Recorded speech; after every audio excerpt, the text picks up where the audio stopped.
Welcome to Autonomia, the show where we bring ideas from the libertarian left to everyday people and foster conversation on what we believe, in hopes of proving we all have far more in common than we are trained to believe.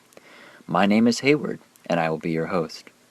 Our intro and outro music are excerpts from a song called A Bigger Cage is Still a Prison by System Failure.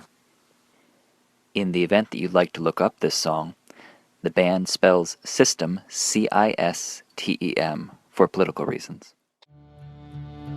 There's nothing I want more than to sleep under the night sky, hear the animals as they go about their lives, feel the fire warm my body, feel the mud under my toes, but tonight this cell keeps me enclosed.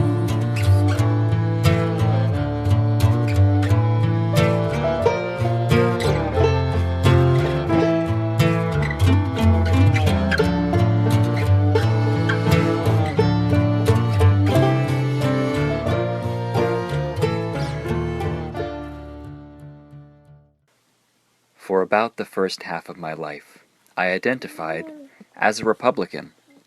I grew up in a household that always voted Republican, and political discussions were not uncommon.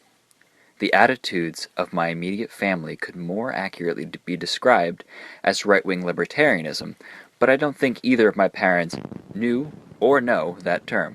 As I transferred to a public school, my already libertarian attitudes made for a fairly smooth transition into the socially liberal space. Due in part, I must confess, to having mostly liberal teachers, my views began to fall more into the realm of centrism or even liberalism itself. This wasn't so much because my views had changed, but I had been exposed to additional information, history, context, and honestly, additional people. My cloistered worldview could no longer justify itself in the face of new information. I was never told I was wrong. I was simply given new information and adjusted my views accordingly. This could be because as a child I was absolutely fascinated by science and the scientific method. If my hypothesis was incorrect, it would be irresponsible and downright unscientific to retain a disproven idea. As I went to college, my horizons expanded further. I met even more people, learned even more history, and the centrism that I had once held didn't seem to make sense either. In 2011, the Occupy movement and outright revolutions swept the world. It was a time of tremendous social upheaval and political tension. It seemed many of the myths that underpinned our culture that had been dashed in the Great Recession had given way to a desire for something else. It was around this time that I began to ask serious questions about the nature of our society. I detached myself from my assumptions about how our society is run and tried to view it from an outside perspective so I could better analyze it. At the time, right-wing libertarianism was surging, and I quickly fell into that milieu, as well as developing a strong interest in conspiracy theories. As Occupy slowly faded away, or was crushed under police batons and choked by clouds of tear gas, the revolutions of the Arab Spring were co-opted by military dictatorships, as in Egypt, or devolved into grinding, nightmarish civil war, as in Syria. It became hard to not feel helpless and depressed. The return to normality and seemingly immediate forgetting of all the magic, experimentation, and optimism of Occupy, and the profound physical distance from the lung-melting chlorine gas and flesh-shredding barrel bombs of Syria made me feel like I had been let in on a secret and was now expected to just pretend I had never learned of it. It was as if the Pandora's box of my soul had been opened.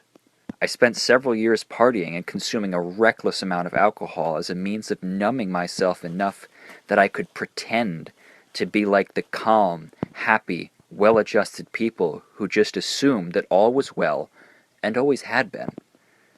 In 2014, the year of my graduation, I planned a trip overseas, one that I did not plan on returning from or surviving. Shortly before my flight across the Pacific in December of 2014, the Michael Brown verdict was handed down. Officer Darren Wilson was found not guilty. By this point, I had drifted across the country and was staying in Oakland, California, home of the Black Panthers, one of the most militant Occupy encampments, site of the Oscar Grant riots, and generations of rebellious experimentation. Needless to say, the events in Oakland that quickly spread to Berkeley were second only to Ferguson itself. I had never seen cooperation at that scale, especially not an open rebellion and rejection of the dominant social order. There was an almost magical camaraderie to it. Total and complete strangers, nearly everyone anonymous behind black masks and t-shirts, charging through clouds of tear gas and concussion grenades, people helping each other to defend space that they had taken from the city government to voice their rage. It was an incredible thing to see and experience, and for all its warts and problems, it was the spark that lit the fuse of a generation. The trees form a secret green embrace, their arms beckoning to swallow me whole. I want to climb over these rooftops and over these fences and escape to the places none of these guards would go. By this point, it was fair to say that I was pretty radical. My care for my family, my neighbors, total strangers, and the world itself ran up against the utter futility of petitioning the powerful to act morally, and was contrasted by the immediate national recognition and the state scrambling to find ways to appease the rioters.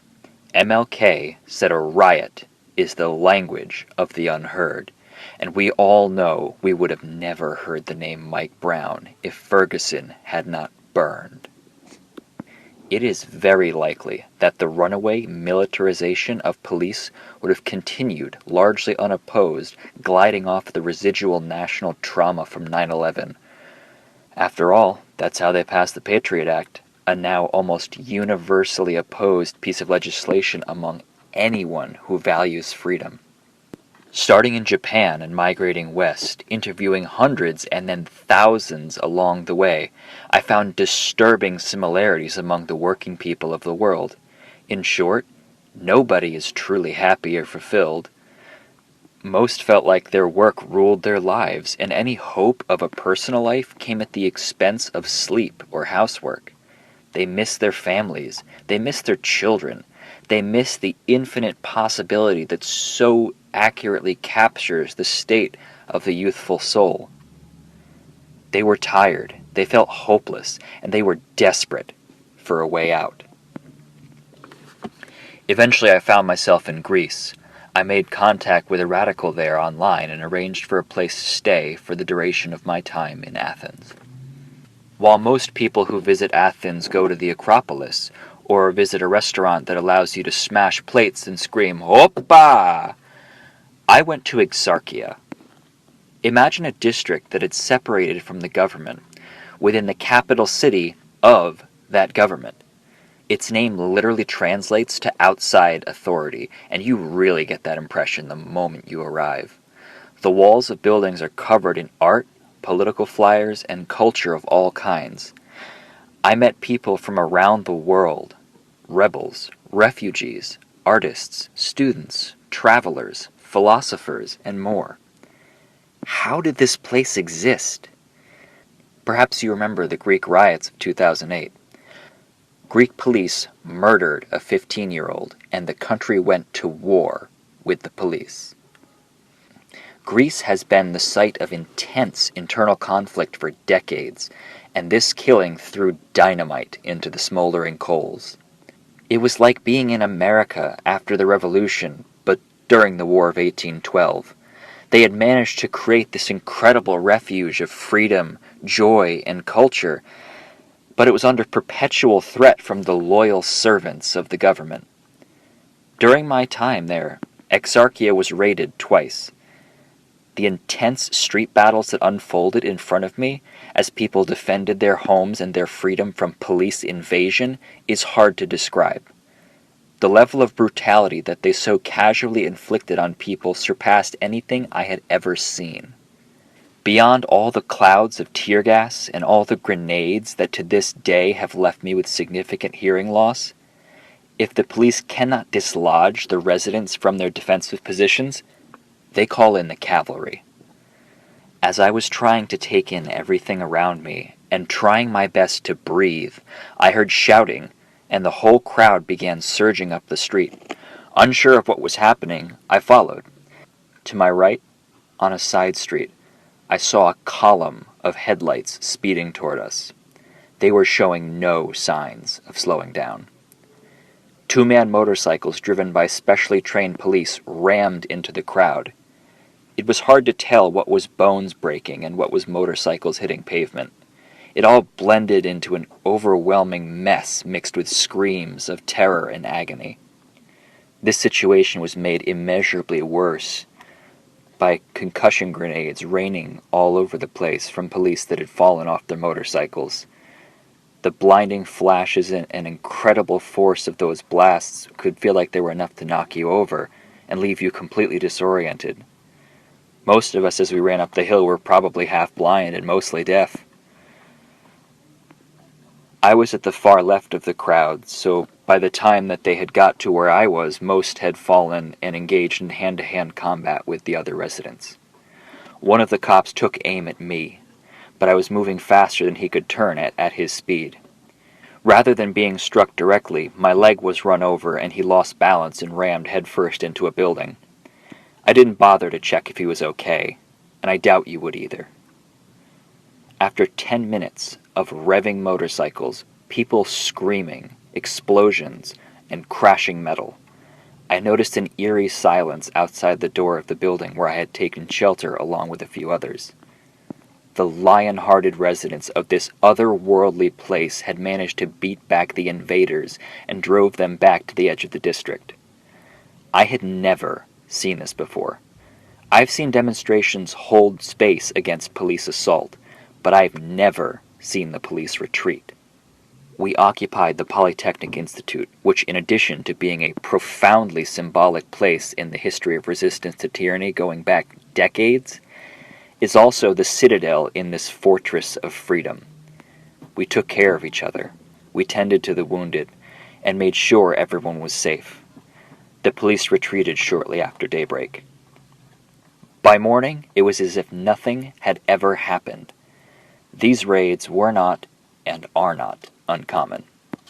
Few things are more embarrassing to a state than a functional separatist district in their own capital.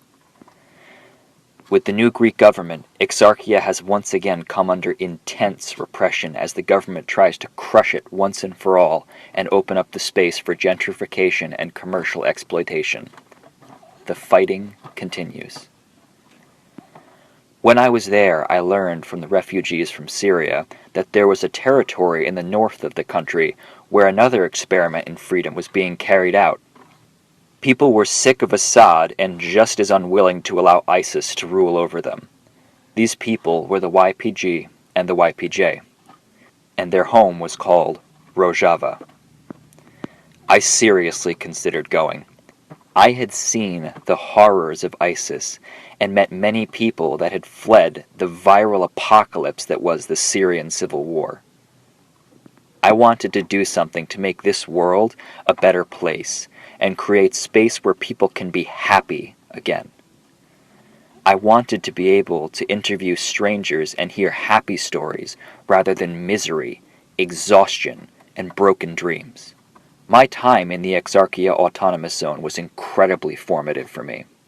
It was the first example I had ever come into contact with that real and sustained freedom was possible, and those years of hopelessness I felt didn't have to be the rest of my life and the future my children will be born into.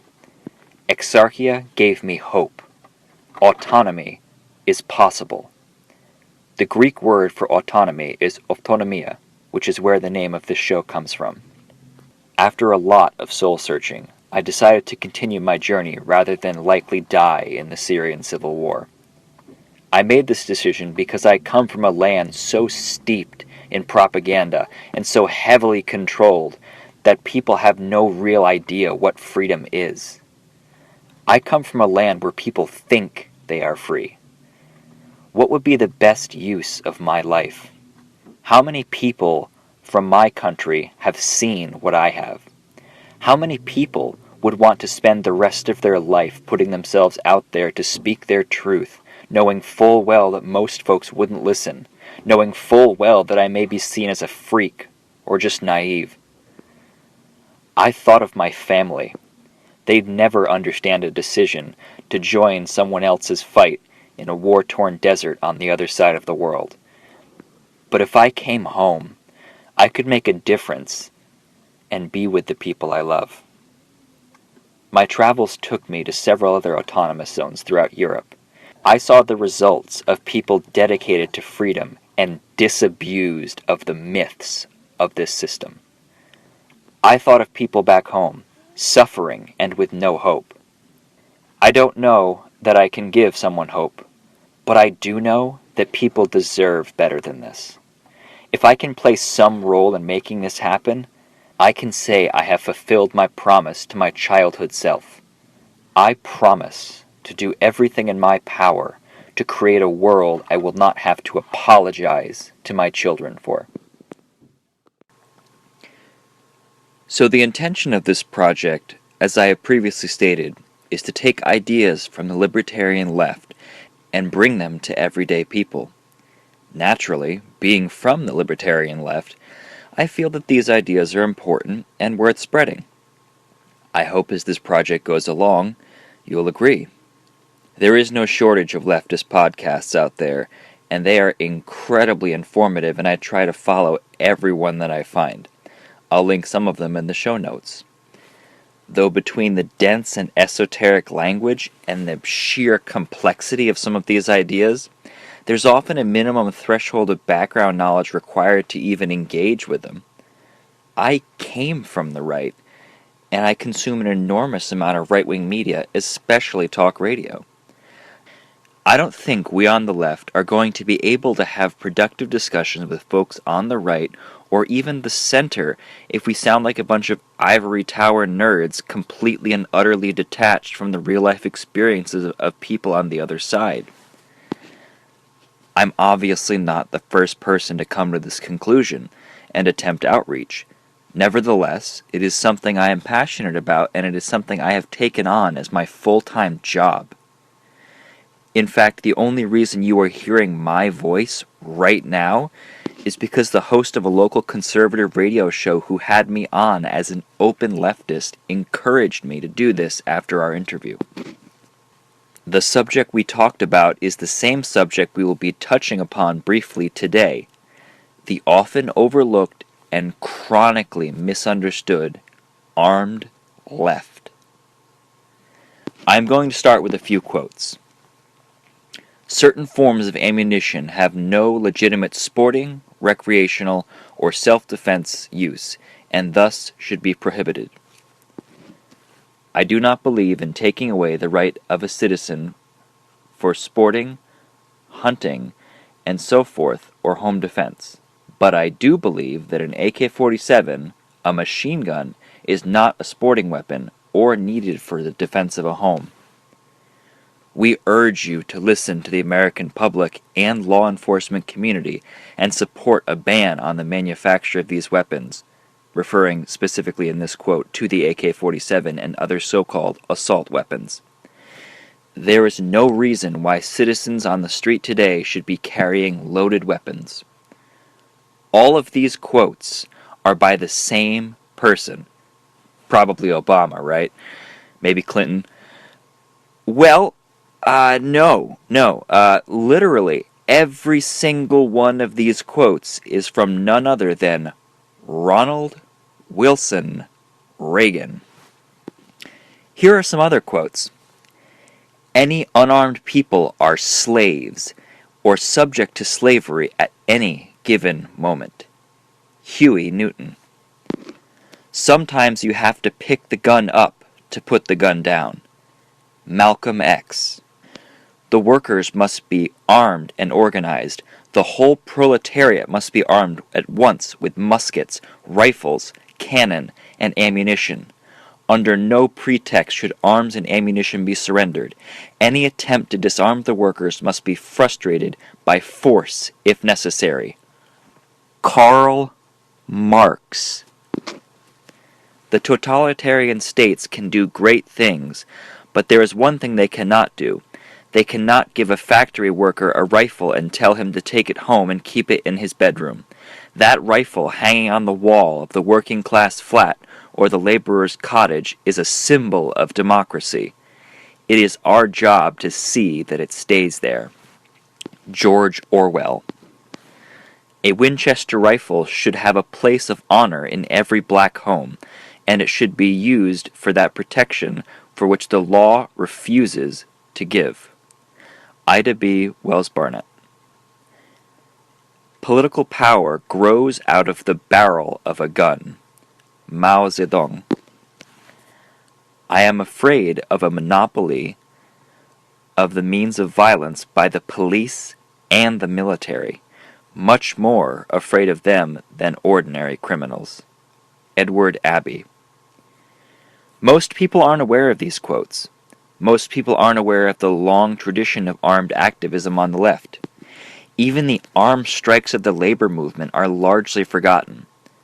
This situation is made incalculably more muddy by the right-wing media talking about socialist, communists, and leftists in general wanting to take away your guns. Don't forget that Karl Marx quote I read you just a minute ago.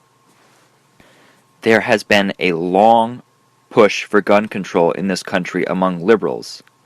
However, the left, who has been in conflict with the dominant social order and faces constant need to defend itself from both state and private interests, has had a more pragmatic relationship with firearms. Liberals are often content to call the police to solve their problems. The left remembers all the times the police gladly crushed their strikes, raided their social spaces, and consistently, willingly upheld the inequities of this system. We know our history and have long ago learned the value of an armed working class. It's also worth noting that gun control in America has almost always had its roots in racism or classism, sometimes both. Laws barring blacks and indigenous people from being armed used to be common in a country that enshrined the right of white free men to be armed. This shows that the government knows the power of arming the oppressed. These are some fairly basic leftist points on guns, and they can be found pretty commonly in leftist spaces, especially in the past few years. In Virginia, a slew of new gun control laws were being pressed despite the large-scale discontent of the people. The annual Lobby Day rally in Richmond was expected to be especially large this year, and it was. An article in Vice titled, "Why This Antifa Group is Siding with Thousands of Pro-Gun Conservatives," circulated widely and was copied by many other news sites. These articles mostly included the original quotes, where the Antifa rep explained briefly a few leftist critiques of gun control and insisted it was their fight as much as anyone else's. Well, after half a decade of fear-mongering, disinformation, conspiracy theories, and a lot of sloppy, problematic activism, people on the right went nuts with this story. Everything ranging from death threats to elaborate conspiracy theories of agent provocateurs trying to cause chaos and make gun owners look bad were splattered throughout the comment sections of a dozen news sites, and probably more than I could even ever begin to find or look up. This is especially ironic because the neo-Nazi accelerationist terrorist group, The Base, had several of its members arrested before the event for planning to do just that. So the right was worried that the left might do what the far right was actually planning to do. This is pretty common, folks are very worried about Antifa, but the hard right is the one that has the body count. The left explained why they supported gun rights, and they were roundly ignored. Well, the day went off without any major incident. Leftists were present doing outreach and identifying members of the far right that were there. But primarily they were there contributing their support for the Second Amendment from a frequently misunderstood and ignored demographic.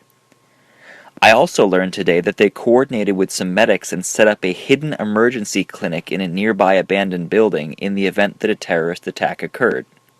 Luckily, it didn't. Will the right learn from this and step out of their hyper-insulated media bubbles? Probably not. A couple of years back, the RCP, something of a pariah on the left, called for nationwide protests on November 4th.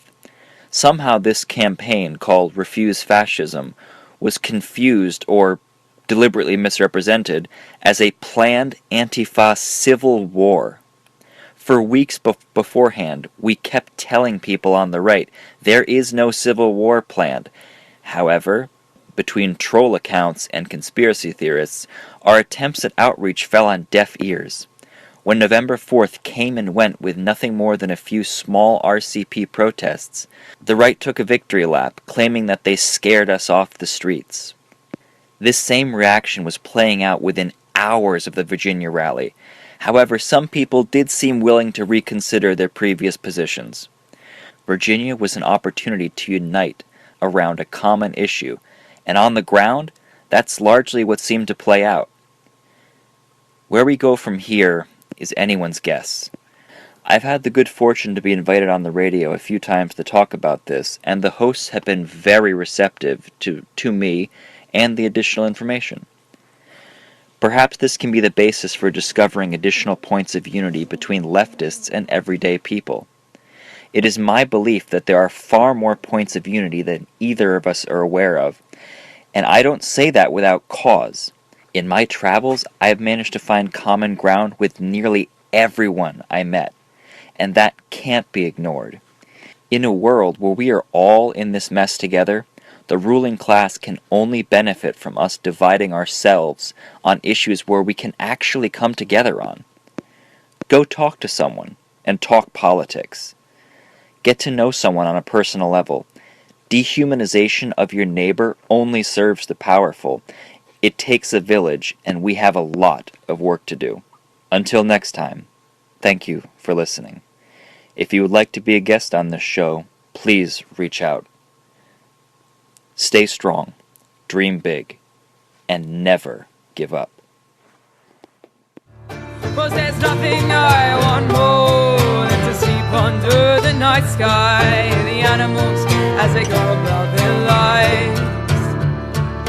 Feel the fire warm my body, feel the mud under my toes. But tonight this hell keeps me enclosed. For if we don't have our freedom, if we are captured by their iron hands, then the vision for fire it burns so much more bright. There's no justice in this system, a bigger cage is still a prison. Well, I hope that somewhere someone breaks free tonight.